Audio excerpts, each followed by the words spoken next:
Right, lads. 20 minutes only. Pack all you can carry. Leave the rest.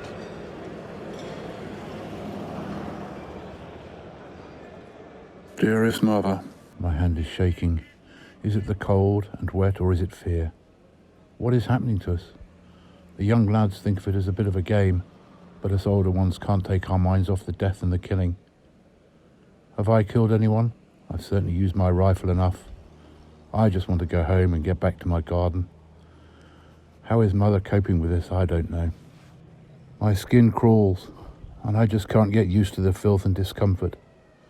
I haven't had a proper wash for a week now, and 3 days of stubble on my face makes me feel even worse. Get your boots off for a short while if you can. I've just got time to change my socks. I'm down to the last pair. They're not clean, but I managed to dry them out by tucking them inside my smock for the last day or so. Goodness knows what Mother would think of all of this. Mother hated me going. What mother is going to think anything else? I hated going too, but it was my duty, I suppose, not wanting to do the wrong thing by Father. We shouldn't be here, but we are. It just doesn't seem right. There's been plenty of killing around us, and I just can't get used to it. It seems like only yesterday when we were all gathered together in the chapel back home, and yet with everything that's happened here, it feels like a lifetime ago. Are you all right, Mr. Bircher? We'll lick these Jerrys in the next couple of days. You mark my words. Young Ken Barber seems in good spirits. He's wanted to chat now and again. I don't know whether it helps, but I think he looks up to me and feels I ought to know a bit more about things, being that bit older and working in the bank back in Beccles. But I don't, and most of the time I don't say anything. I just listen. He seems to go off feeling a bit better. Dearest Mother. Mother must be worried sick. Aunt Maud coming to stay for a while will be a bit of a comfort, but I don't know how she's going to be able to cope. I'm glad I asked Jo down the road to look after the dog. She certainly wouldn't have been able to manage him. And if anything were to happen to me, she never got over Father's death from the last war. I was 12, just been the two of us ever since. No brothers or sisters. We've never been apart until these last few months. But she wouldn't want me to do anything else. She will worry so, though.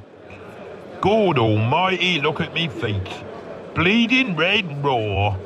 The words some of the men use. Clearly not being brought up in a proper God-fearing home. I suppose they picked it up from those picture houses they go to. That's not for me. I've managed to keep hold of my Bible in my jacket pocket. It's looking a bit battered and worse for wear now, but still, it does give me some comfort. But even I struggle with it sometimes. How can we be here amidst all this suffering? What purpose does it serve? Best not to dwell on it, I think. Here, did you see that girl in the last village? Right little mademoiselle, I reckon. I try to take no notice. Some of the others try to find it funny, but their hearts aren't in it. I try to engage with the boys, but I don't feel comfortable. Some are all right, but there are some pretty rough ones, and I keep out of their way mostly.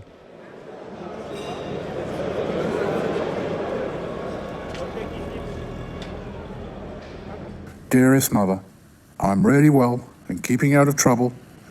We haven't seen much action. Life is very cheery here and really quite cosy. And the men in my platoon are all jolly good sorts.